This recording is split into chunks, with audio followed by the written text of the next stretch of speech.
State Department's third virtual conference to support women entrepreneurs in Ukraine. My name is Kate Eisler, and I'm the co-founder of the WMarketplace, an international economic development company based in Seattle, Washington. Our mission is to support women entrepreneurs globally. We do that through delivering technical assistance, training, and consulting services, and we are proud to partner with the U.S. Department of Commerce on this conference series. Today is International Women's Entrepreneur Day. International Women's Entrepreneur Day is a global initiative to celebrate and support women entrepreneurs. It aims to empower women and girls globally, foster inclusive entrepreneurship, inspire the next generation of leaders, and raise awareness for girls in poverty, and create a more equitable world through women entrepreneurship. What a fitting day to have this conversation. Before we get started, I have a few housekeeping notes. Interpretation will be available throughout today's program. Presentations in English will be interpreted in Ukrainian, and those in Ukrainian to English. If you need interpretation, please use the global icon at the bottom of your screen and select the language appropriate. All attendees will remain muted during today's program so we can move through our very full agenda smoothly. We are recording this conference today, so if you would like to not be a part of a recorded event, now is your opportunity to sign off. We will be sending this recording to all registered attendees. Please use the chat box at the bottom of your screen to ask questions to any of our presenters, and we will do our best to get to those questions at the end of the conference. Again, thank you all for being here. This virtual conference is entitled Assessing Technical Barriers to Adopting and Growth in the Digital Economy. It's the third in the series of 6 conferences to support women entrepreneurs in Ukraine. During today's conference, you'll be hearing from expert speakers, leading voices in digital transformation in Ukraine, entrepreneurs and leaders sharing their experience and their perspective on the biggest barriers facing women entrepreneurs in Ukraine. Our goal of these conferences is to allow the U.S. government, the Ukrainian government, and stakeholders to hear directly from these women what barriers they face. We want to provide policymakers in the United States and Ukraine with a better understanding of the markets reform needed to support these amazing Ukrainian women. We're also hoping that the women entrepreneurs that are speaking and listening are inspired from one another. We want them to know that their voices are valued and heard. Again, thank you for being here today. Our conference is broken into 4 sections. We will have an opening messages from Ambassador Gupta, the Ambassador at Large for Global Women's Issues, 3 extraordinary keynote speakers, a panel of women entrepreneurs moderated by the Executive Director of the U.S.-Ukraine Business Council. We will also include an opportunity for questions at the end of that panel. We will close with 1 additional outstanding speaker. Following the panel discussion, we will be launching poll questions for each of the attendees to answer. We want you to hear your voices, and we'd like to get your input. So please be sure and answer those questions. So without further ado, I'd like to welcome Ambassador Gupta. Please. Thank you so much, Kate. Good afternoon to all our participants in Ukraine, and good morning to those of us in the United States and others who are joining from elsewhere. Good day to you. I'm delighted that this conference coincides with Women's Entrepreneurship Day. It's a fitting opportunity to celebrate the champions of women's entrepreneurship and celebrate the courageous efforts of Ukrainian women as indispensable to Ukraine's economic recovery and resilience.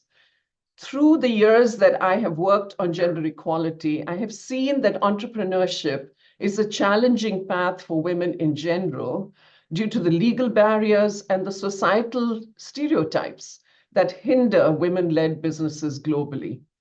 The World Bank's Women, Business and the Law report that I rely on for a lot of data, it's a great report if you haven't referred to it, shows that legal provisions to prevent gender discrimination in credit access are absent in 96 economies. Women business owners are 20% less likely than men to receive loan approvals. And last year, women entrepreneurs received only 3% of the $107 billion in venture capital funding that was raised in the United States. That's a dismal statistic. In addition to limited credit and financial resources, women also lack access to markets. In Ukraine's case, of course, markets are not safe anymore because of the war, while digital markets are inaccessible often due to lack of training, device and connection cost, and unreliable electricity. And even when women acquire digital skills and equipment, the processes might be too cumbersome to launch e-commerce and online operations. So I wanted to share with you today what we are doing to address these challenges, because from day one, the Biden-Harris administration has prioritized gender equality. In 2023, the State Department joined other interagency partners to launch the first ever US strategy on global women's economic security, which has sort of a whole of government approach to advancing women's economic empowerment globally.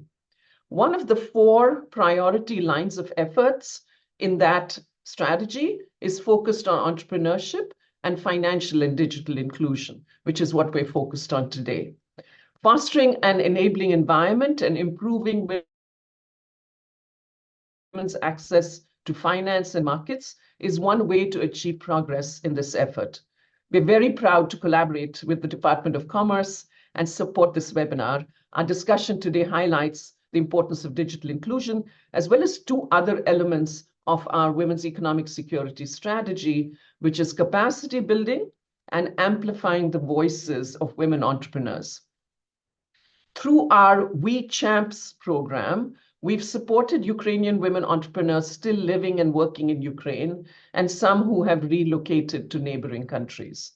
We recently supported a networking event connecting Ukrainian and Georgian women entrepreneurs to build partnerships across the women's business associations in both countries, and sparked direct peer-to-peer collaboration to strengthen women's networks, further growing their business opportunities.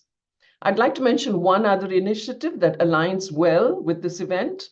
The department's Academy for Women Entrepreneurs Exchange Program supported the AWE Rebuild Ukraine Summit in June 2024, which brought together 70 Ukrainian women to leverage US business expertise and technology to build business acumen, create sustainable growth, and foster greater networking among women-led businesses across the region, with an eye towards revitalizing the entrepreneurial and economic landscape of Ukraine. All of these efforts are aimed to achieve gender parity in entrepreneurship, which, if achieved, could add $5 to $6 trillion in net value to the global economy. But none of this would be possible without you. During this challenging time of Kremlin aggression, you have courageously taken on increasingly critical roles to build your country's economic resilience by operating your businesses, creating jobs, and providing goods to your fellow citizens. All of this while facing staggering challenges, including family separation, displacement, immediate security concerns for yourselves, your elderly parents, and young children, and disruption in their education and care support. In spite of those daily adversities, you are spearheading the charge towards economic recovery, and that shows up in the data. According to the Ukrainian government, women have founded 56% of businesses in Ukraine in 2023, and that number grew to 59% in 2024. The American Chamber of Commerce in Ukraine reports the same growth trends. To date, 93 women CEOs are leading American Chamber member companies in Ukraine, including McDonald's, Coca-Cola, Visa, and many others. All of that is an inspiration to me. You truly do inspire me. Your persistence, your courage is an inspiration for women around the world.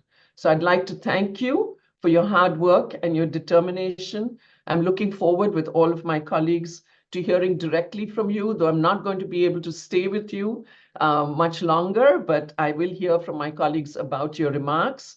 And I want to hear most of all about your most pressing challenges and the barriers that you face, because this will inform the US government's understanding of best practices to position Ukrainian women for sustainable growth and business acumen. So thank you very, very much. Thank you for participating today.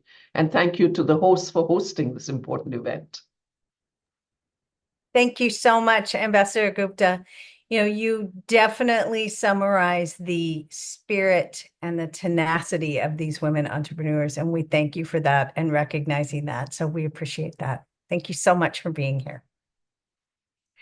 Now, I'd like to move on to our first keynote speaker today. I would like to introduce Nina Levchuck. Nina is the co-founder and managing director of Impact Force. Nina is a Ukrainian and European tech and social innovator specializing in artificial intelligence, cybersecurity, and emerging technologies. A passionate advocate for women's rights and social innovation, she has spearheaded numerous activities leveraging technology for social good. As the co-founder of Impact Force, a pioneering women's-led nonprofit, Nina has driven transformative social behavioral change, expanded economic opportunities, and focused on innovative solutions with women. Nina unfortunately has had a conflict in the last few hours and was not able to make it, but she has recorded a video message that is fantastic. And so with that, I would like to start that video, please.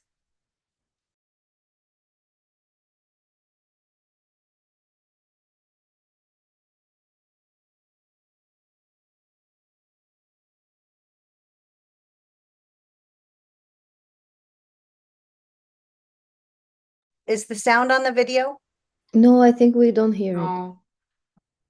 Just 1 second, bear with us.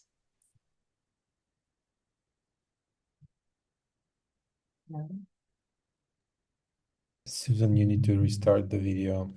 Yeah.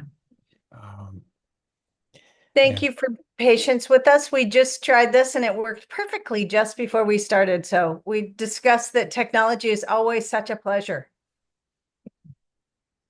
Susan, you need to close it and restart it, and don't forget to check the sound box.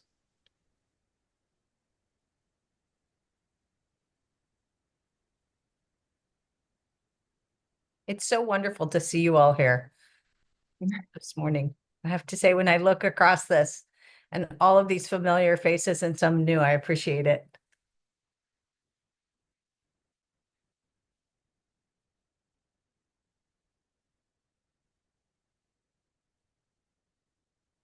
Goodness.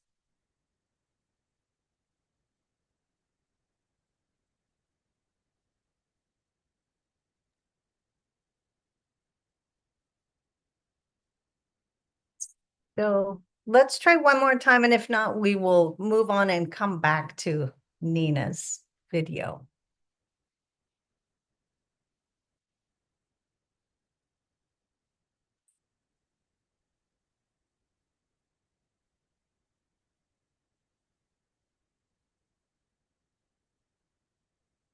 No luck. All right, so let's move forward. And we will do our best to get Nina rolling.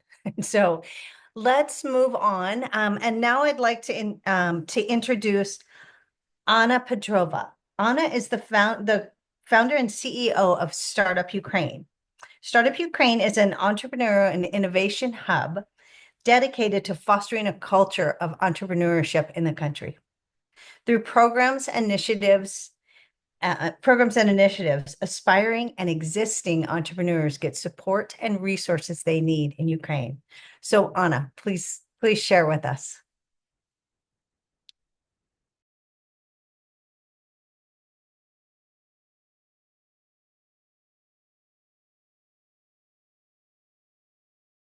Do we have Anna on the call? I know I saw her.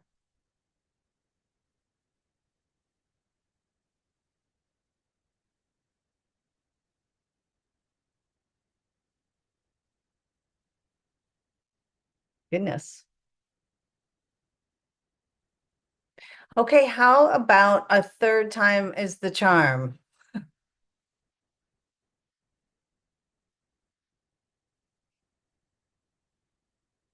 Alexandra, are you here? Yeah, I'm here. Perfect.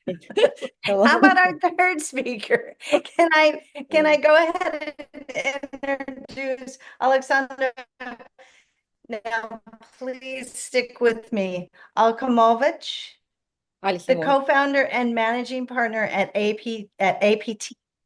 APT is a human potential investment agency that provides a comprehensive approach to guide and encourage people and organizations through their journey. So, can you speak with us, please? Welcome. Thank you, Kate. First of all, I want to thank you for the opportunity to speak today, and it's a pleasure to share my thoughts on a topic that is very important for Ukraine and the global community. And today I will focus on three main points: the importance of digitalization for Ukraine's recovery, the role of small businesses, especially those led by women, and how governments, businesses, education, and international partners can support this process. So let me begin by setting the stage. As you know, rebuilding Ukraine's economy is now one of the country's most important goals. As many large businesses are destroyed, the focus is on smaller, more flexible companies that can quickly adapt to new challenges. So small and medium-sized businesses using innovative and digital technology can be key to Ukraine's sustainable recovery. What opportunities or maybe positive trends do we see right now? Let me share two key trends. The first is the growth potential of the global economy. The challenges of COVID-19 and the war in Ukraine have shown us industry that adopted digital technology, and they were able to overcome these difficulties and continue to grow. Just one example is the IT sector, which showed a 10% increase in exports even in the first 6 months of the full-scale war. This shows that Ukraine has strong potential to grow its digital economy, which could become a main driver of recovery. And the second trend is the increasing role of small businesses. Small businesses provide jobs in local areas, quickly adjust to change, and are well positioned to adopt digital solutions. Over the past few years, there has been a significant increase in women entrepreneurs. From 2021 to 2023, the number of women-led business in Ukraine grew by 43%. It's incredible. So now let me ask you a question. How hard do you think is to be a woman entrepreneur in a developed countries? I believe many of you would agree that, of course, it's not easy. Yeah, it's difficult. But now let's think how hard it is to be a woman entrepreneur in Ukraine, and answer is clear. It's very, very hard. So today marks the 1000th day of full-scale war in Ukraine, and I can speak from my personal experience as a woman entrepreneur. In 2022, I co-founded with my partner, a successful Ukrainian educational and consulting agency with a focus on export. Every day we face new challenges, energy disruptions, rocket attacks, and the need to protect our children in shelters, all while running our businesses. So despite these difficulties, we continue to see positive growth in women-led businesses, which shows the resilience, motivation, and courage of Ukrainian women. But I want to make an important point for Ukrainian entrepreneurs. If you want our products to be competitive in the global market, we must add innovation and technology to our business. Now let's talk about the digital skills needs. Research we've done in partnership with Kharkiv and Dnipro IT clusters shows that many small and medium-sized business owners lack important digital skills. They need digital literacy in their field, the ability to integrate AI technology into their business, creativity and innovation, e-commerce knowledge, and digital marketing skills. These are the e-skills, electronical skills or digital skills that are essential for entrepreneurs today as they help them work and communicate effectively in the global market, in the digital world. So why are digital skills so important for entrepreneurs? Because they give access to new markets, yes, to help automate process and allow business to grow globally. So digital skills allow small businesses not just survive, but thrive in today's economy. What has been done to help close the digital skills gap? There are several efforts to help bridge this gap. Government programs like the Nadiia Digital Economy and Education Platform, which helps entrepreneurs learn basic and advanced digital skills. Private initiatives such as online IT training platforms and business schools like, for example, Lviv Business Schools at the Ukrainian Catholic University. There I'm proud to teach. And collaborations with international partners like the partnership between American University in Kyiv and Arizona State University, which is a training specialist in technology fields and business leaders. But while these are positive efforts, it is clear that more needs to be done to build a complete digital entrepreneurship ecosystem. Looking outside Ukraine, what can we learn from the United States? Countries like, I don't know, China, Sweden, Denmark, and Singapore have built strong digital economy. But the United States leads in the scale and competitiveness of its digital economy. This success has come from a comprehensive approach to build a strong digital ecosystem. For Ukrainian women entrepreneurs, the US model provides valuable lessons, and there are several key support measures that could greatly help. Expert support for women entrepreneurs, such as exchange programs focused on advanced technologies and business methods, creating accelerators for women entrepreneurs there they can access mentorship and expertise, hosting conferences and forums on developing women-led business in the digital economy. Also, it would be valuable to create platforms to support exports and help Ukrainian business enter global markets, such as simplifying procedures for exporting goods and services and organizing joint business forums with American partners. Most of these initiatives have already been implemented successfully. However, the current scale isn't enough to support a large number of women business leaders. To expand their reach, we need, maybe as an idea, local organizations like agents, ambassadors, equipped with expertise and supported by partners. And these agents can help bring American standards of digital entrepreneurship to Ukraine. And our agency is ready to collaborate and would gladly take on the role of such an ambassador. And finally, what I wanted to add is that Ukrainian entrepreneurs also can teach the world. We have much to offer. Our ability to adapt, our resilience, courage, leadership, and drive. These qualities make Ukrainian entrepreneurs stand out.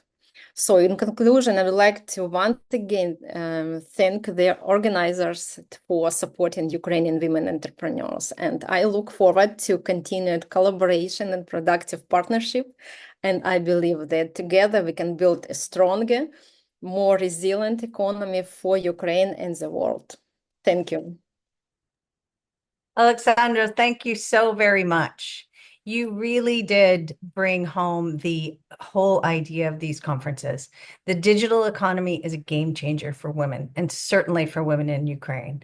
And building that infrastructure to match your agility and your flexibility and your tenacity is something that we're very excited to support going forward. So thank you so very much. Thank you. Yeah. Now I would like to welcome Nina's video again. I think that we've got our technical flaws worked out. And so, Alexei, can you roll Nina's video for us? Thank you. Levchuck. I'm a co-founder of Impact Force. I'm as well advisory on cybersecurity topics, and I'm really grateful to be here and speak today in front of such an incredible community of Ukrainian women entrepreneurs.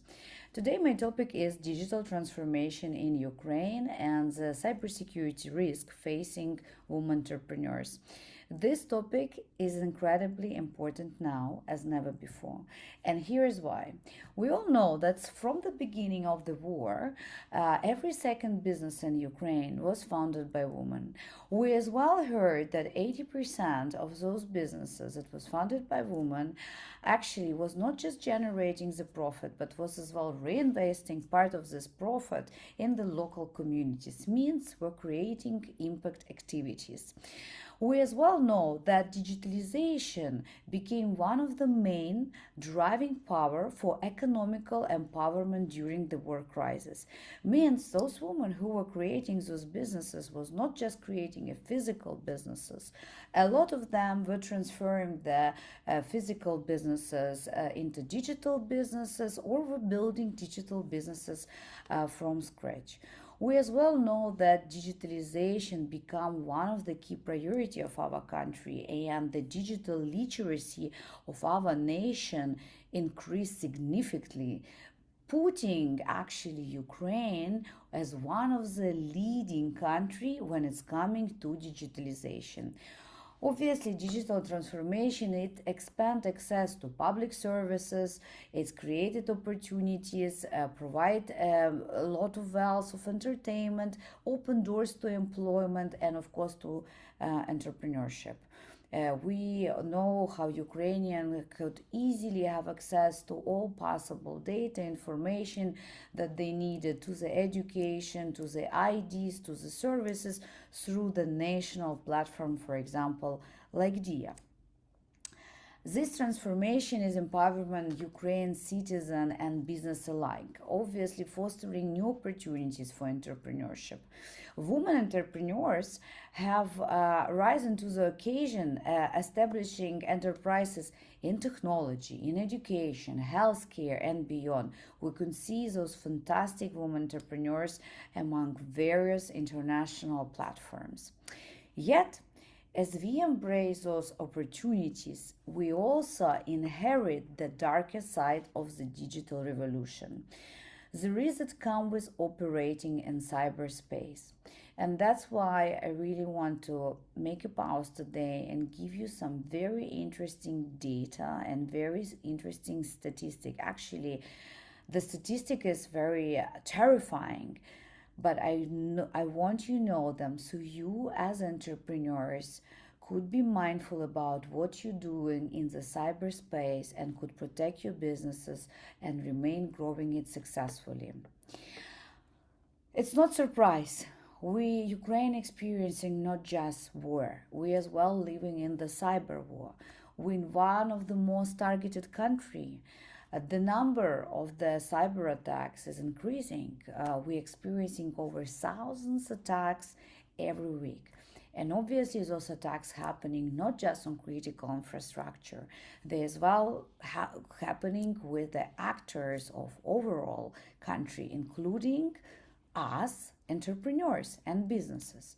The private sector, particularly small and medium-sized enterprises, faces increasing risk. With limited access to resources to invest in cybersecurity, this business often becomes the easiest targets. And within this group, women entrepreneurs find themselves in particular precarious positions. I want as well to give you a couple interesting statistic here that you need to know. Actually, today I checked the report that was produced by United Nations Women. I will leave the link to this report so the organizers could share with you as well. And I was terrified to learn that when it's coming to the cyber crime, to cyber violence, to cyber bullying, to women within the Eastern Europe and Asia, actually Ukraine one of the leading country. So more than half of women with the age of 18 plus, according to this report, present online in the region have experienced some form of technology facilitated violence in their lifetime. The cross-country differences are significant, with the highest prevalence in Ukraine and the lowest in the Tajikistan, for example. By sub-region, the highest prevalence is in Turkey and in Eastern Partnership countries, while the prevalence is lower in the Western Balkans and lowest, for example, in Central Asia. Form the violence that women are experiencing are very different. So it's not only about hacking your business, but it's as well attacking you personally. For example, unwanted offensive content and messages is representing over like 39%, almost 40%. Receiving inappropriate sexual advances or content on social network represents 30%. And hacking women accounts, including your business accounts and web pages, is over 25%. This is like incredibly shocking numbers.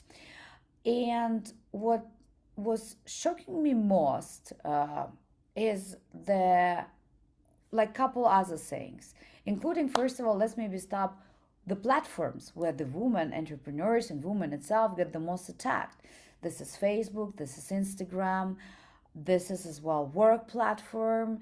It's like TikTok, it's email, it's like messages, applications, Skype, Snapchat. So basically across all the possible social network access that you're using for example, communicating with your customers or reaching out new audience. This has become the area of the threat and the risk for your businesses. And another interesting stats that majority of the women attacks not actually by the unknown people. A lot of the attacks are coming from the closest social circle. Means this is colleagues of colleagues, ex-partners, in some cases even families. And another shocking fact that majority of the women believe that there is nothing what they could do about that. Means that they don't know where to report, they don't know what to do with that, and they actually don't believe that even if they report to the police, for example, that any action will be taken. In this interesting report, it is as well stated that a woman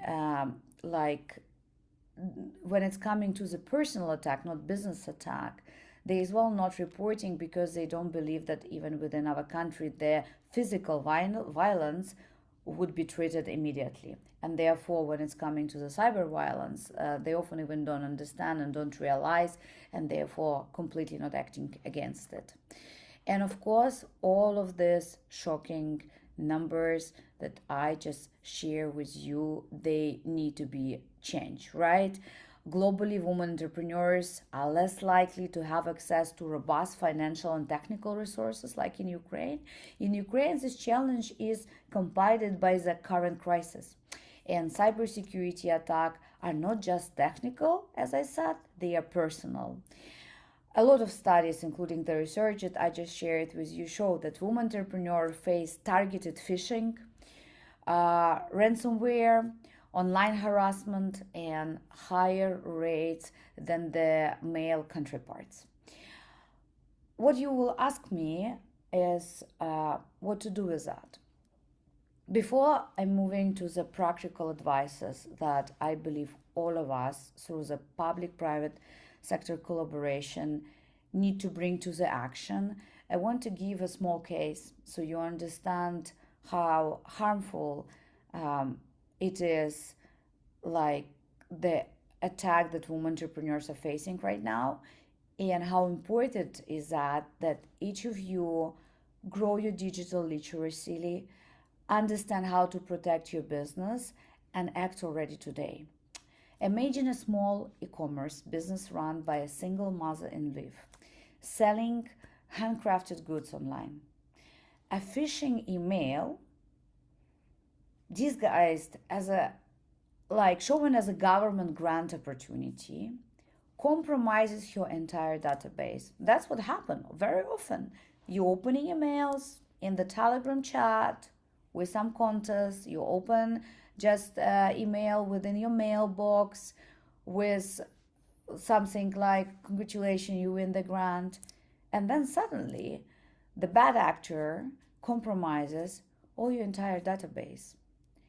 Without access to immediate cybersecurity support, this entrepreneur woman, she will lose not only her business, but literally her livelihood, ability to financially support her family, ability to live further. And that's what is terrifying. Unfortunately, many of you are under risk. And today I want to urge all of us to act on that.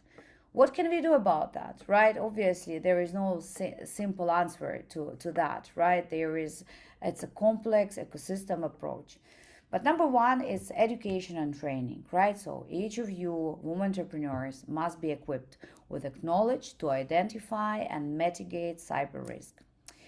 We have incredible national programs like Dia Business, where you could integrate, where it's already integrated tailored cybersecurity workshop for female-led enterprises. For example, my nonprofit, Impact Force, we have a program that's called Dream and Achieve. This program specifically was designed for female entrepreneurs who require financial empowerment, and we're teaching women how to build business online in secure way. It's already good base, but go in further. Find the trainings on cybersecurity. Find the training cybersecurity for SMEs. Learn which platform you could use to protect your business. That would be already sufficient start. Number two, accessible cybersecurity tools. As I mentioned, one of the biggest problems worldwide, not just in Ukraine, but worldwide, is ability to pay for cybersecurity protection. Here, obviously, public-private sector collaboration, big tech should be in the lead, right? Should be in the lead, and such mechanism like talent mechanism, for example, obviously could help to subsidize those tools from SMEs. And there is many programs right now that, again, you're more than welcome to research online. There is a way, and you should find that way. The third one is, of course, we need to build supportive ecosystem. We as women entrepreneurs need to share those cases. The case that I shared about entrepreneur from the Lviv is a recent case. You should share similar cases with each other. You should learn from each other. You need to become mentors for each other, advocates. You never should be silent. If you're facing not just business attack, but as well violence, cyberbullying, there is tons of the different waves of cyber crimes. You need to be vocal about that. You should believe that there is no way to control it and stop it. There is a way, and obviously government have a huge responsibility, right? To build the procedures, to change the law in the way where each citizen will feel protected, not only in the physical world, but as well in the cyber world.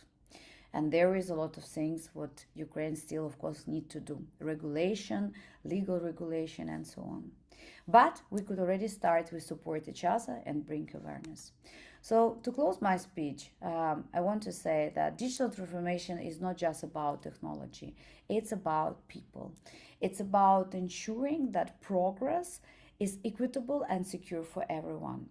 By addressing the cybersecurity challenges women entrepreneurs face, we are not just protecting businesses, we are safeguarding dreams, livelihoods, and of course the future of Ukraine. You are the future of Ukraine. Thank you so much for having me.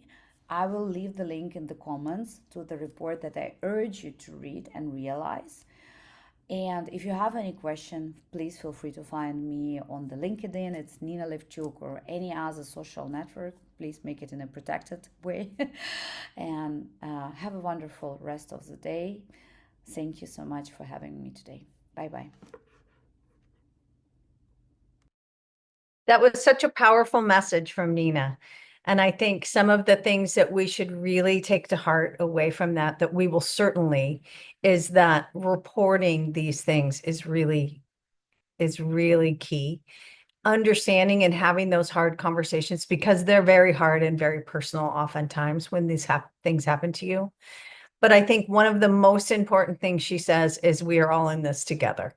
And so the community of women entrepreneurs supporting one another, reporting and helping one another with those resources is critical to addressing this, because cybersecurity is a scary thing for all of us globally, and especially in Ukraine. So we appreciate her sharing that with us.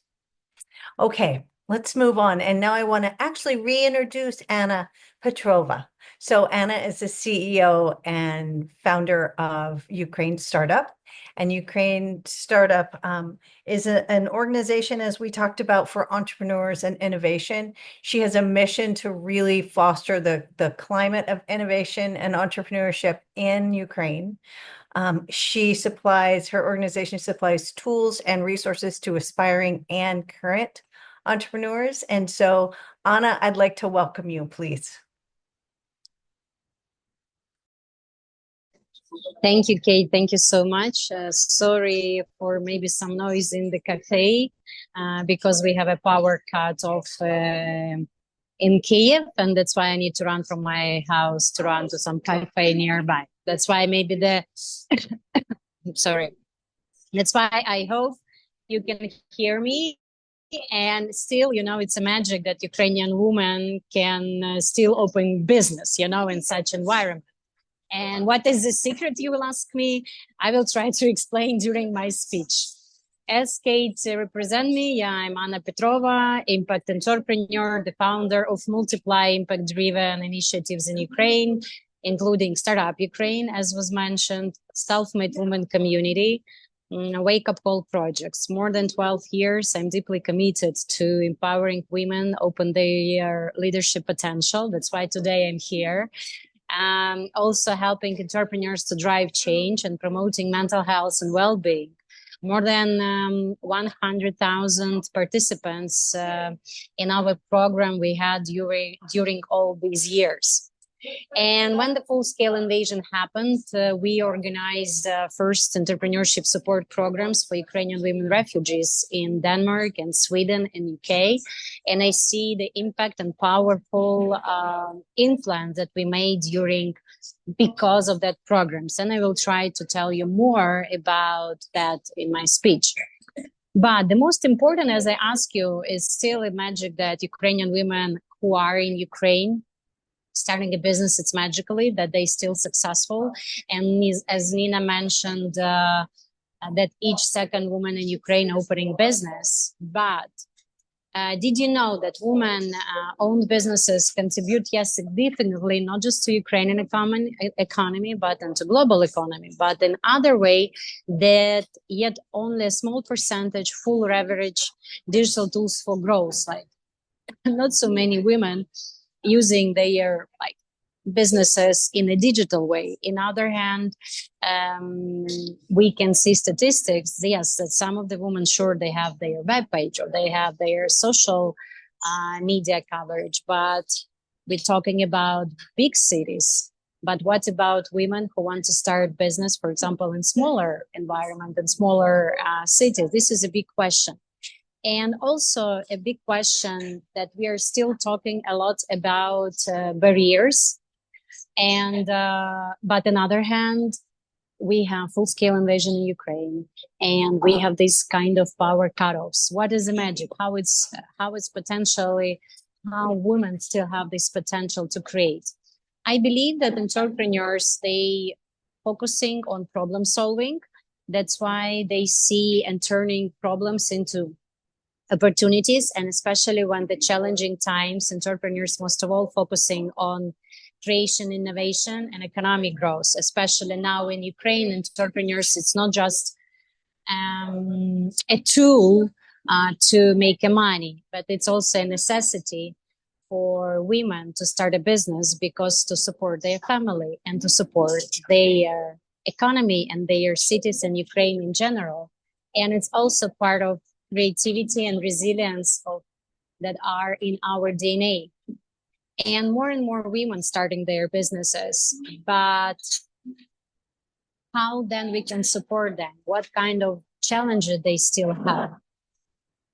We see that women starting their businesses, not just in Ukraine, but I have a lot of examples, women starting business abroad. And I believe today during our panel discussion, you will hear more of these stories.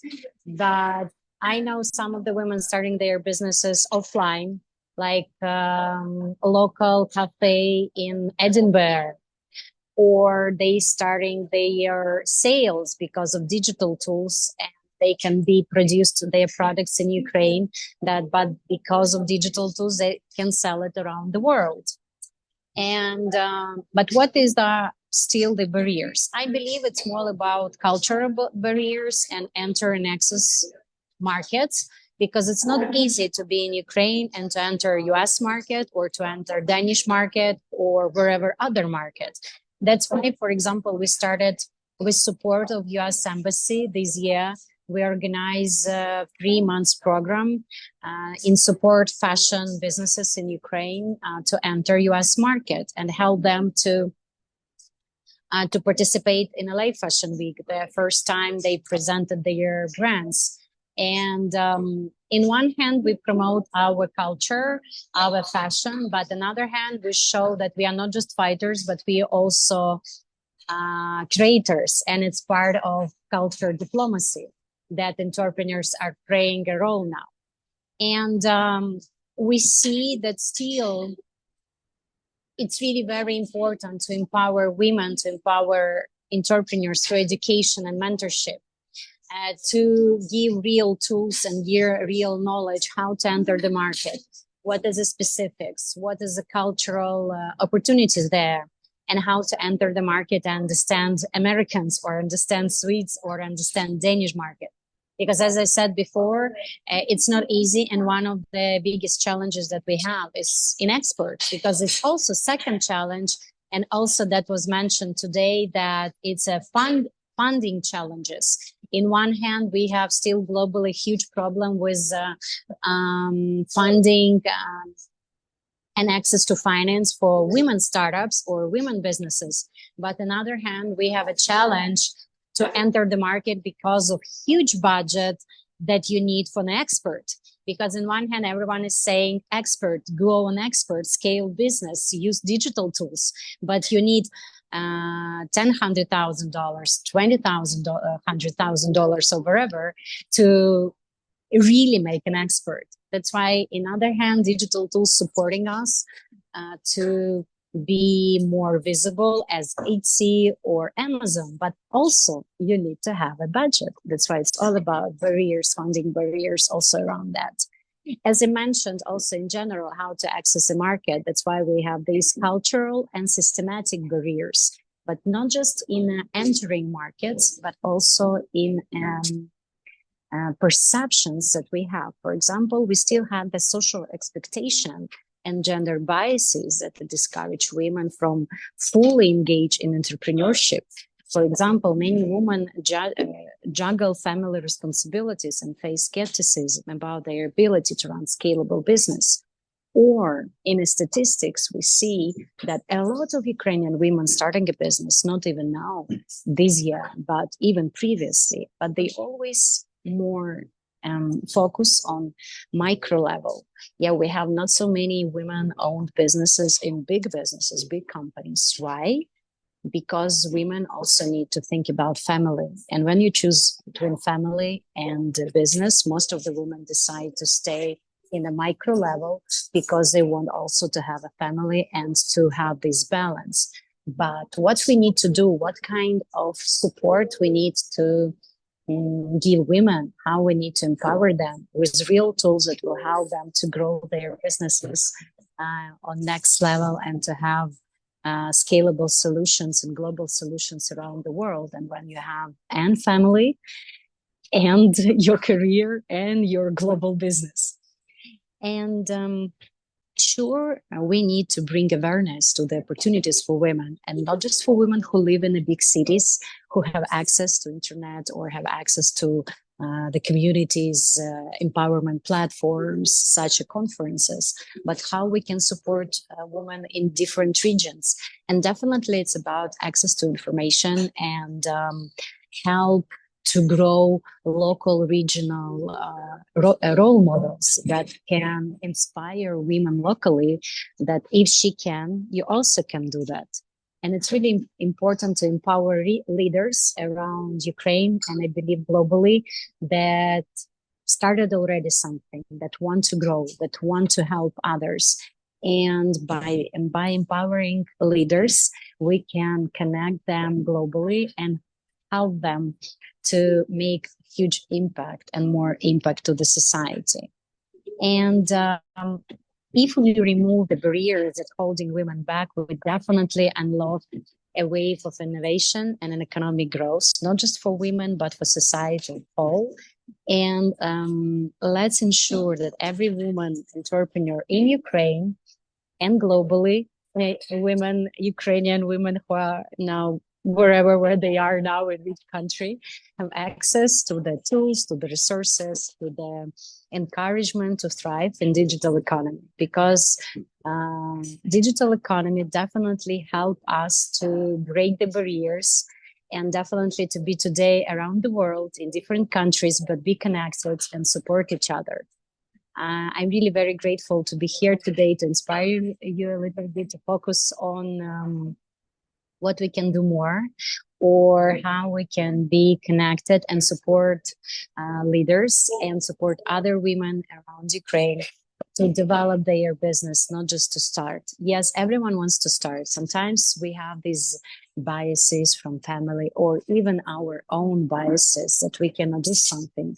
But definitely women who are listening today or who already participant in this conference, definitely you know that you can start a business, you can whatever you want. Just believe in yourself and just start today with a small step by step, and make your dreams come true. Because now we are starting a business or different projects, not just because of ourselves, but also because of Ukraine.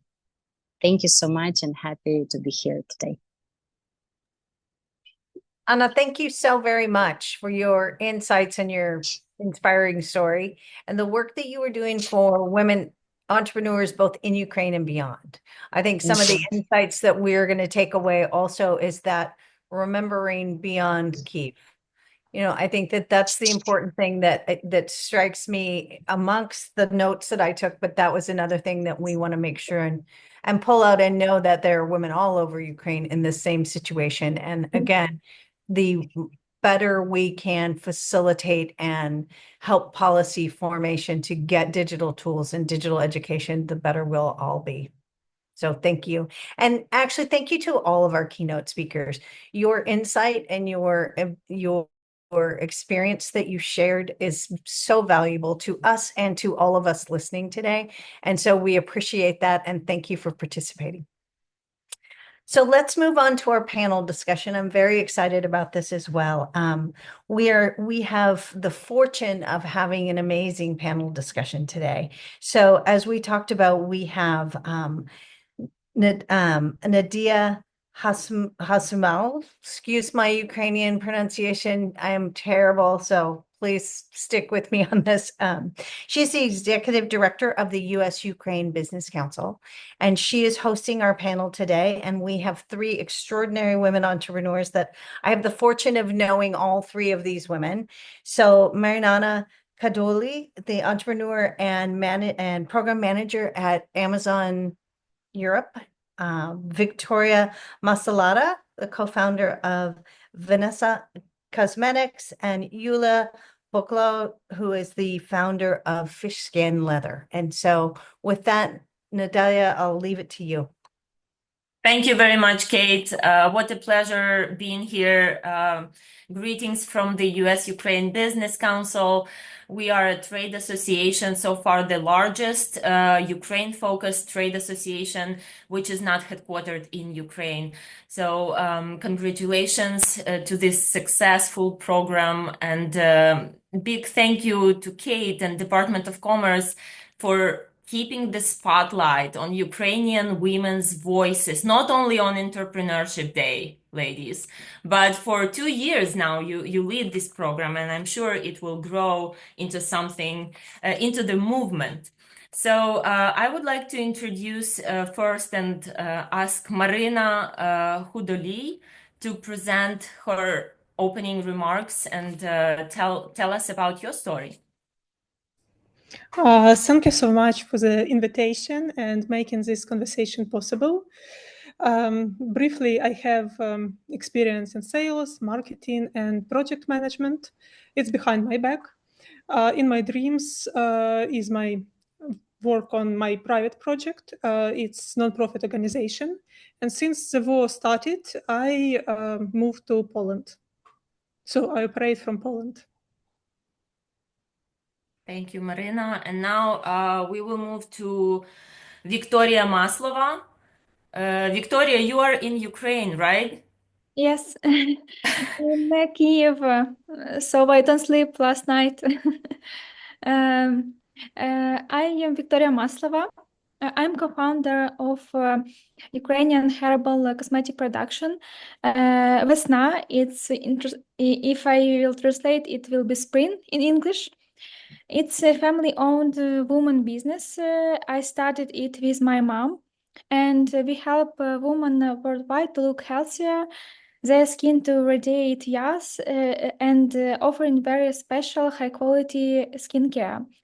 We use herbs with a unique method of extraction, and we're using ancient recipes with improved by modern technologies. We have our production in Bucha, but we relocated it to Lviv, and now we have 6 stores in Ukraine, in Kiev, in Lviv, and different other places. Also, we have an online store, and we export our production to Poland. Our products, not production, sorry. Our product to Poland. Thank you, Victoria. This is wonderful. And I love your background with flowers and Ukrainian flag colors. Yuliia, it's all yours. Please tell us about your brand and your story briefly. Hi, everyone. I'm making accessories from real fish leather. I grabbed this idea when I was on my fish biology training in Iceland, and then I traveled back home to Ukraine and established it as a startup, but very shortly before the war started. And currently I'm relocated to Norway. In Norway, I also started a business as a physical person, if I can say like this. And I think within 2 years, FISKIN gained popularity in Norway and even was rewarded by Norwegian Ministry Council. So I hope I can share my experience running business in Ukraine and moving here, especially the digitalization part. Thank you very much. We have a lot of questions to cover today, so we will try to move fast.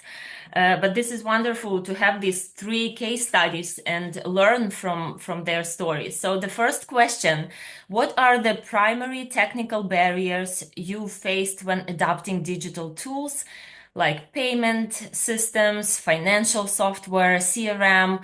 How these barriers affected your business growth? So let's keep this order.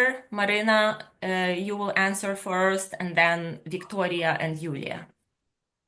I would love to share the most recent case when we implemented Atlassian product, Jira system to the logistic project. So we began to use Jira as entry point for customer requests. We use it as Kanban board with fields to do, in progress, done, and can move these requests appropriately as the team can cover each of them. Of course, we encountered several barriers. One of them was communication with tech specialists when we just tried what we need. So it wasn't made at once. It was several iterations, and it was that easy because it required time and efforts from our side.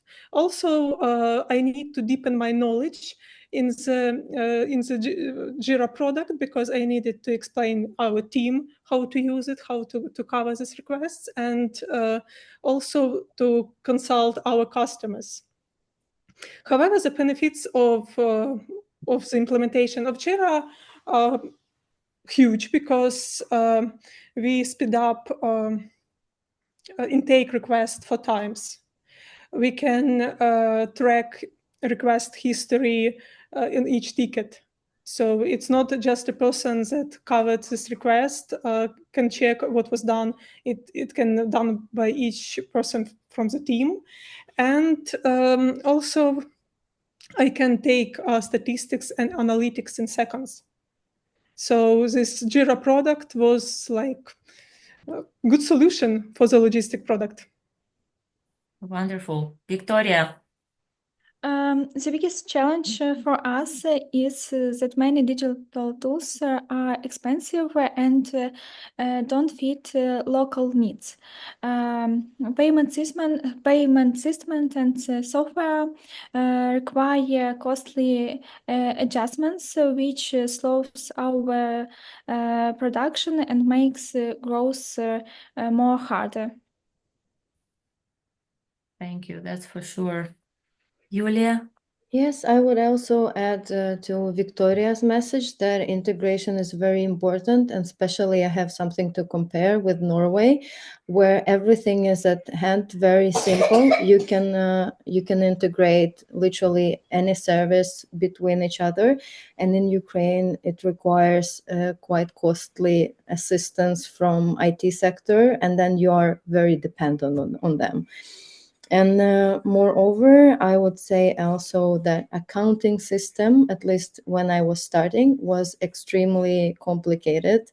I now feel more comfortable with that, but when I was starting as a fish biologist, now as a designer, and I would say conquering business was quite complicated because of the complexity of accounting system, and also cash registers was quite a big issue to understand how it's working, how to integrate it to the government electronic taxpayer cabinet. And a lot of different forms. Let's say in Norway, we have analogs, a few systems for beginners, which are absolutely intuitive, very easy to understand. They send on their own, they make for you everything and send to the tax office the report, which I think really helps business. Wow. Amazing. Our next question is about digital skills and training. You partially covered it, but do you feel there is a digital skills gap within your business for using essential tools? What support or training would best help bridge this skills gap? And I would like also to ask about the number of people who work on your team. Marina mentioned that she had to train some of her colleagues. So how many people work for your companies? Thank you. It's a small logistics team. Actually, it's 2 people in Poland, but also it's cruise team cooperation and other logistics team in other countries. So what I talked about, it was a small team in Poland. Mm-hmm. So answering the next question, I would say that new technologies emerging constantly. So nowadays, since the most important for me is to stay curious and love to learn, to be updated, to check the technology news, and try it by myself and in my business. Also, I would say that business demands changes each time, so the tools should change too. And for the business owner, it's important to have presentation skills and leadership skills. And it's important in digital world too. So what I did, I just completed 2 courses on Mindvalley. One was dedicated to charisma and another one to the communication in digital world. So what that courses taught me, how to establish camera when you speak online, how to look at the cam, how you should behave, and what should look like your verbal and non-verbal communication. It definitely works. The course that you took, we feel the charisma even from the screen. Thank you so much. I'll do my best. Victoria? We have 20 people in our team, and we have a great lack of digital skills. I and my mom, like co-founders, we have a good digital skills, but it's very hard to teach all of our team to work with it. And it's very hard using advanced tools like CRMs or data analytics. So training in digital marketing and security would help a lot.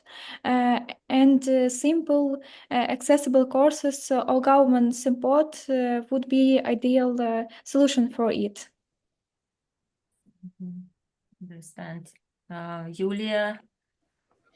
Yeah, I would add from me that probably digital marketing, special advertisement takes the most of the budget. Sometimes it's like the biggest part of your spendings of your business. And it's like when you don't have enough knowledge, it's really easy to drain all your budget and get discouraged. So I would highly emphasize the need for this type of trainings, and also to teach entrepreneurs, women entrepreneurs, how to market their business, how to show in the best way all their attractive sides of their products that can also help to save money on digital advertisement. Yeah, how to market is a key essential skill. In Ukrainian, we even have a saying that Ukrainians know how to cook, but they do not know how to present, how to serve the food they cook. So marketing is very important. The next question is about cybersecurity and trust. And Nina Levchuck made such an in-depth presentation. And let's go even deeper to nuts and bolts of this complicated question. How do concerns about cybersecurity and data privacy affect your willingness to use digital tools? What measures or policies would build greater trust in digital systems for you and your customers? Marina, you are first. I think it's a very important and serious question, because breaches in cybersecurity or data privacy can cause destroy reputation, undermine customers' trust, and as a result, it can destroy income, brand, and business at all. So I would take the best practices from big companies here. So before implementation of the tool, I would assess and estimate this tool. So how it is aligned with the law of the country where this tool will be used. So in Europe is GDPR regulation. I would assess how we collect data, how we process, store, and delete data, whether we can delete data upon customer's request, because it could be somewhere stored, but how to find it and delete it could be a quest. Also important here for me is inventing mechanism how to prevent this risk and make audits on regular basis on how the data privacy handled in the company. So, for example, if your employee downloaded the database, you should have notification that this was done and for what purpose. Thank you very much. Victoria, Yuliia, for both of you, have you encountered cyber violence or attacks? We were encouraged to share our stories, so now it's your turn. We have in our social media attack, but we write to support and it's okay. And also, I think that it's very important and it's customer data because it's they worry and it depends. The trust depends of it. But I don't know strong security tools, and I think that it's a big problem. Yeah, I You think would I like to was. learn more of resources, right? More of Yeah. these tools. Let's Yeah. make a note of that and maybe ask Nina to provide some tools to Victoria or maybe somebody on this call. Yuliia? I think I was fortunate. I haven't got any serious attack, but what is constantly annoying is that attempts to contact me scam through my website. I used to run my business on Shopify, and there was absolutely no problem. I think they have integrated some security measures, but now I'm shifted. Moved my trading platform to WordPress, and now I have this problem back. I also want to share my experience from Norway that here a lot of insurances, they have insurance on literally any issue what can arise in the business. So maybe having this idea for governance or stimulating businesses which could help to insure you. Kate, I think it would be a great idea to take a trade mission tour of women entrepreneurs to Norway and learn from their experience. So actually, next question is about government and cross-border support. What role can government policy play in reducing digital adoption barriers for small and medium enterprises? Are there specific policies that help or hinder your efforts? What challenges have you faced in cross-border digital commerce, and what solutions would enable smoother international engagement? Marina. So I think it was done a lot by Ministry of Digital Transformation of Ukraine by implementing Dia Business, Dia City, Dia platform. So for now, we can even register business in Dia. We can have free consultation, and we can have open free resources to study and know more about the digitalization. However, there are several challenges. In my opinion, it could be different payment systems. PayPal was implemented in Ukraine only from 2022. I think there are remaining digital tools that used by partners in different countries. So it's a problem when someone uses spreadsheets and someone using other equipment, like how to integrate and cooperate on this. Also, some apps don't launch in Ukraine, so there is a little use of hardware if you don't have maintained software in Ukraine. And what the solution could be implemented, it's fast integration of new tools. Maybe it's learning sessions, knowledge sharing provided by successful entrepreneurs that already implemented digital tools for the beginners.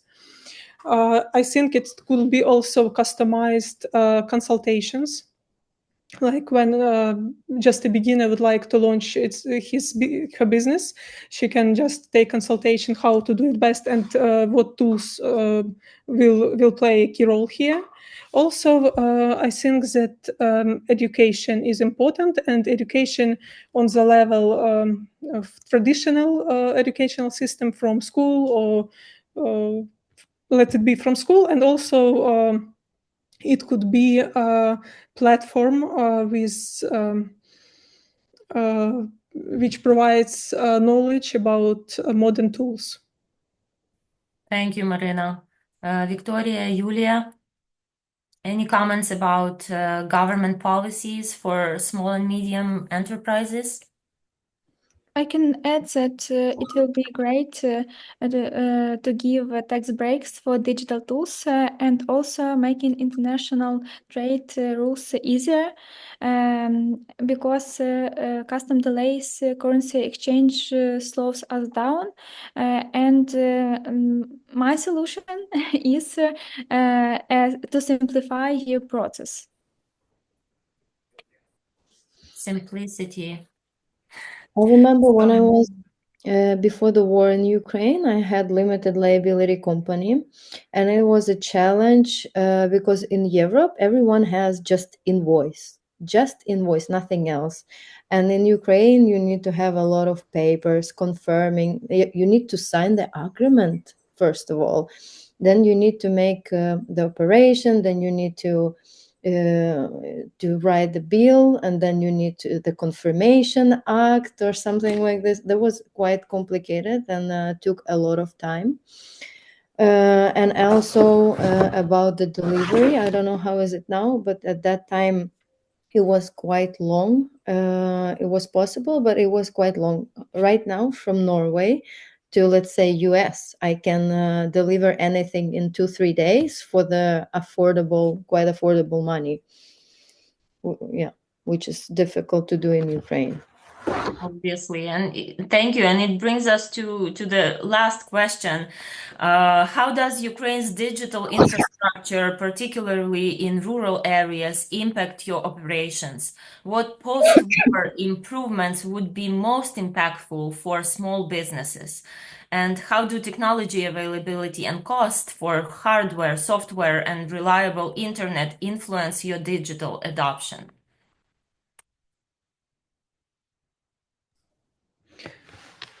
I think it's a great problem, especially now after the war started. I can share only my experience before the war, when I helped to run our small family business, and it was in a village near the Kiev city. And before the fast internet was provider was connected, like to run the business was very hard. Like, so infrastructure is essential part for success in business. But during the war, like it's even harder, and probably we should do our best in these hard times. Yeah, catching internet connection is a new national sport in Ukraine. This is amazing how people manage to operate their businesses in these conditions. Victoria, Yuliia. I can add that it's very about infrastructure. It's very hard to work with power cut off, and as you saw, Anna Petrova told about working in cafe. So we need to work in cafe, in co-workings, because we have very poor internet when this situation happens. I think that we need better internet, even when we have power cut-offs in Ukraine. Also cheaper tools, digital tools, and maybe easy access to cloud services, to CRMs, and also, as I said, a simple system at all. Yeah, for me, I would add that from my Norwegian experience, what I am really impressed that this is quite large territory and with big distances between cities. And I would say that digitally, everything is so developed, very homogeneously distributed, acceleration programs, internet access. So even being a very local traditional business, they can export, they are connected to big hubs. Let's say they have tourist systems, let's say some particular tourist cities, and like people from from the far distance, they still are connected. They sell their products there. They are invited into different workshops, accelerators, and then they are really equally developed. This is what I'm really impressed here in Norway. I like the comment from Agnes Pavelkovska from the chat that now she wants to visit Norway. Me too. Take me on the mission too. Ladies, thank you very much. This was very engaging. We made it on time, I think, almost. And I appreciate your open mindset, your entrepreneurship, and charisma, Marina. Let's keep working on that. Please stay safe. I will turn it over to Kate for some Q&A from the chat line, and I think we will have some surveys for the audience. Thank you very much. Thank you so much, all of you. What a wonderful panel. While we're wrapping this up, can we launch the poll questions, please? So I do want to open it up. If people have questions, could you put them in the chat? And we have this fabulous panel of speakers here and, to get more information. I personally, to start with some of the takeaways, besides the trade mission to Norway, which I'm absolutely going to put in my feedback that I think would be good for all, there was some really fascinating things that you ladies all raised with your stories. Some of these is the discipline specific training on CRMs and marketing and things that are really tangible and actionable. I think one of the fascinating things was the tax breaks on digital tools and adopting those digital tools. It's a wonderful thing. We have heard throughout the time that we have been working with all of you entrepreneurs is the need for additional payment options in Ukraine. And so I want to encourage everybody right now to join us next week when we talk about access to capital. And we are going to talk about some of those payment gateways and some of the things that we're working on to raise awareness of the need for those throughout the country. And just the sophistication in terms of what is the connectivity that people need. And you've raised that in such a tangible way that I so appreciate that and so great. And I agree with the charisma training. It's so working. You did great. So I appreciate all of your time. It doesn't look like we have questions. And again, can we launch those poll questions? Those haven't come up. And so I want to make sure that we get those. We might do those in the conclusion, actually, because I don't want to interrupt people. And I want to get to our final keynote speaker that is a remarkable woman that we're so excited to have. So Irina Volyneska is the president of SET University. And SET University is a Ukrainian next generation tech university. And so their cutting edge technology and training and technology in Ukraine, I think, is a fantastic way to end our conference today, given all we've spoken about in terms of digital literacy and how we adopt tools. And I think Irina is the perfect woman to talk about that today. So Irina, would you like to share your slides or would you like me to?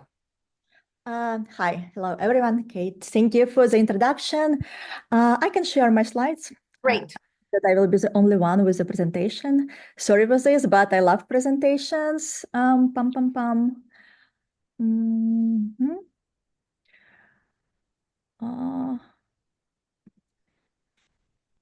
Okay.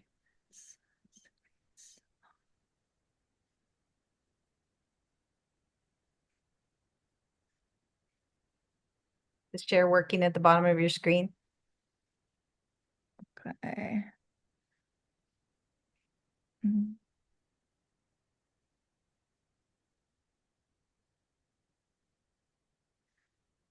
Yeah, I think that I will need your help Okay. with No sharing the. worries. No worries. I have this up right now and we can make it full screen and you just let me know when to. You can start. Okay. You can play the slides. Sure. It will look nicer. Yeah, but like from the beginning, like from the first one. All right. Now you will have a preview for my presentation. Like Okay, go ahead. So actually, you can go like straight to the next slide, the introductory slide. My name is Irina Volnitska. I'm president at SET University. SET stands for Science, Entrepreneurship, Technology. We have actually a very crazy story because we announced university just 2 months before the scale for the full-scale invasion, and we registered legal entity only like 2 weeks before it. And now, like usually people ask me if we are like a real university or not. Like we are like a higher educational institution in Ukraine. We provide our students with state recognized diploma from the Ministry of Education. So we have like different types of programs, but our mission is to rebuild Ukraine like through innovation and technology. So we are a technological university, but we teach how to transform technology into business. And our students, they do not just write theses; they create their own startup as their diploma work. That's why we are like very much focused on entrepreneurship.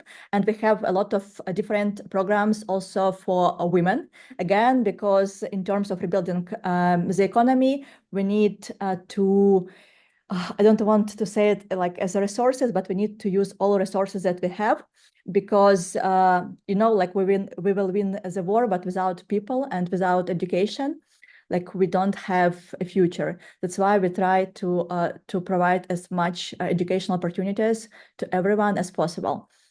I already said that we are less than 3 years old, but now like our work are recognized all over the world. For example, yesterday I came from Lisbon, Web Summit Lisbon, where I spoke at the conference. I also was judging like startup competition. Again, because the idea of our university is like to rethink the education, and I want to share with you more insights on this, because the world is changing and we are the part of this world. And we also, if we want to succeed, we need to change, and the education is needed to be changed. For example, there is like some crazy statistics. So, like when we think about our parents, they went to the universities and they had their job like for 15 years, for 20 years. The duration of skills were like 10 years ago, the duration of skills were 15 years.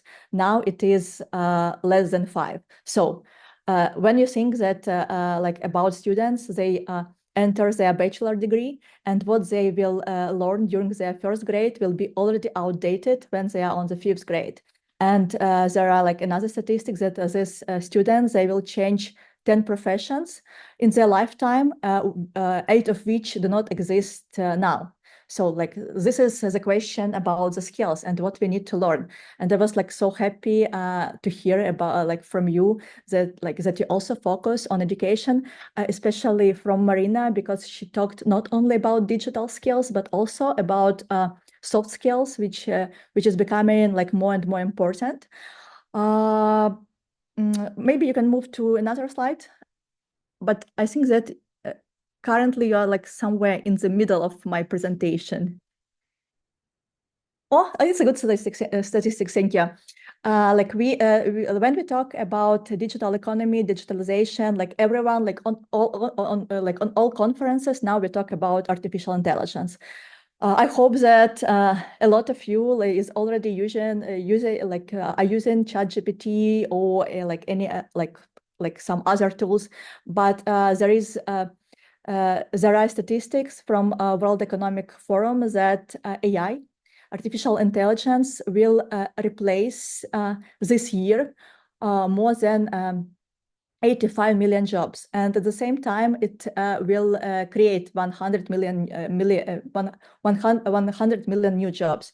And the question is, what are these jobs and what skills we need to fill these jobs? It's also very connected to entrepreneurship and to the global job market, because education, education, it is about serving the needs. It is it is about serving the needs of business and society.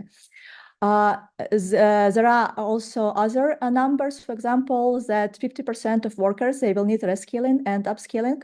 So education is education.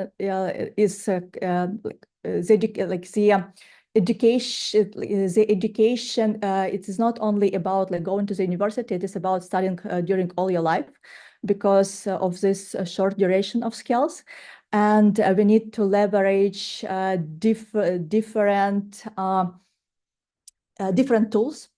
I don't know, how many people use ChatGPT. At their work, you can also work it for learning, for example. It can optimize a lot of things for you. It also, you can build some, you can set some goals. I heard that you have, I don't want to call it issues, but still, with marketing strategy, how to open the new market. You also can use for this, for example, ChatGPT. It's not often about buying some courses. You can do it, you can learn by yourself. Can you check the next slide, please? And as the world is moving super fast, and as a person who runs a nonprofit university and works at higher education, I love all the statistics. And there were another report from World Economic Forum. They asked about top 5 skills for the next 5 years. We all are talking about digitalization, but you can see that 4 out of 5 top skills are soft skills. So it's not only about digital skills. It is also about critical thinking, analytical thinking, creative thinking, leadership, charisma, as Marina already mentioned. It is very important for entrepreneurs, because what is entrepreneurship? Entrepreneurship, it's you have only one main skill. It is problem solving. And it is not a tech skill. It is a soft skill. The other thing is how we learn all of the skills. It can't be it can't be learned only by some case studies or by delivering information. It is all about practicing, project-based learning. This is the future of education. So I would also encourage you to develop not only digital skills in this super digital world, but also to think about the skills that can't be replaced by artificial intelligence, because the future of economy, the future of technology, it is not about hard skills. It is about all these future jobs are on intersection between technology, robots, and humans, and we need to work on our these human skills. As female entrepreneurs, you know that right now the entrepreneurship is becoming a little bit easier, because you can do a lot of things. For example, I work in tech world, I work in technology, and we usually use, to create a tech startup, it's really hard, because you need to have a software engineer to code something. Now you don't need any of this. When you think about entrepreneurship, and if you want to work even in tech, ChatGPT can code for you. It can code a product. For you, the main skills that you need, it's literally soft skills, how to pitch, how to solve the problems, how to sell. This is crucial in Ukraine because of our Soviet legacy. We have brilliant engineers, but we're ashamed of pitching something or selling something. There's also another area that we need to develop in terms of mindset in Ukraine. Can you check other slides? And the next one. And the next one. I think that I already told about this.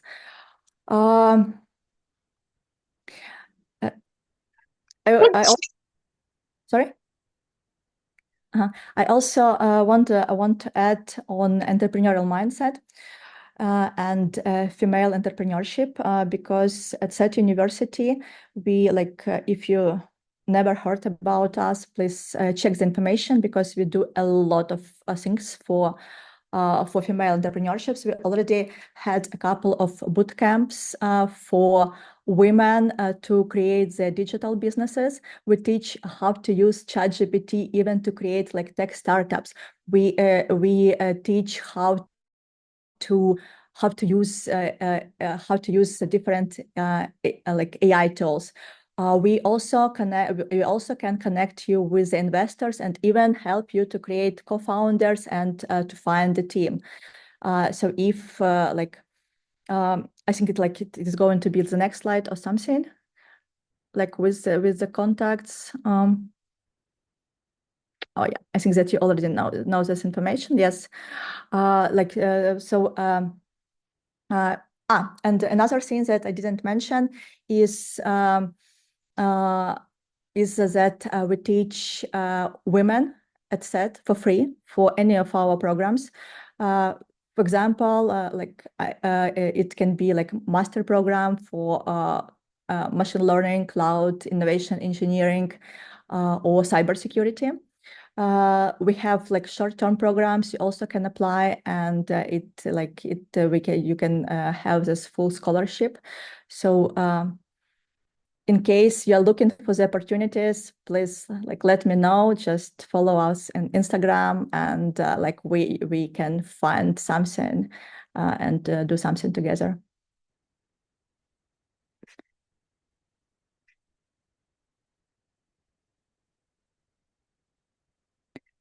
I don't know if we have time for questions, but if you have anything, I will be happy to answer.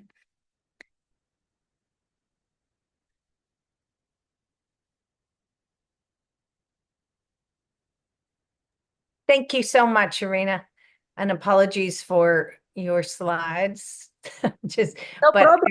No problem at all. I appreciate that.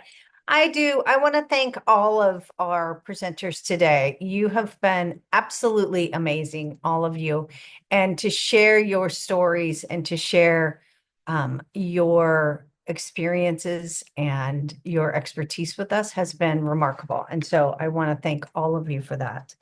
I want to tell you that, I want to reiterate that you are certainly an incredibly important part of rebuilding Ukraine. We have talked about that a lot, and know that women-owned businesses are crucial to that progress. And you will be the most important folks to really build Ukraine back. And we appreciate you sharing and hope that we can facilitate some of your hopes and needs through these recommendations, because what we're doing is really gathering recommendations to give to the US government, to give to the Ukrainian government and the stakeholders so that they understand the support and resources that you will need. So I appreciate that. And I want to encourage you all to join us next conference, which is December 3rd. That is talking about access to capital and having that capital and those payment forms. We've got an amazing lineup of speakers. And so I hope that you will all join us for that. I will tell you that we will send out the poll questions that we talked about today to each of you. And I appreciate all the registered users answering those poll questions, because your voices really need to be heard and they matter. And so we'd like to bring a consensus to find out, what we're talking about and getting some quantitative data behind that. So finally, to close out today, I'd like to thank our partner, Agnes from the Ukraine office desk at the Department of Commerce. Agnes has been such an amazing partner for us and spearheaded this effort with her passion and her dedication to women entrepreneurs in Ukraine. We're constantly fulfilled and propelled forward, and Agnes helps that. And all of you really inspire us every day. And I am so thrilled to have the opportunity to work with you and support you in any way we can. So I want to thank you all again so much for your participation, your willingness to share with us. We really appreciate it. So have a wonderful evening. Thank you very much. Thank you. Thank you. Thank you very much. Have a nice evening. You too.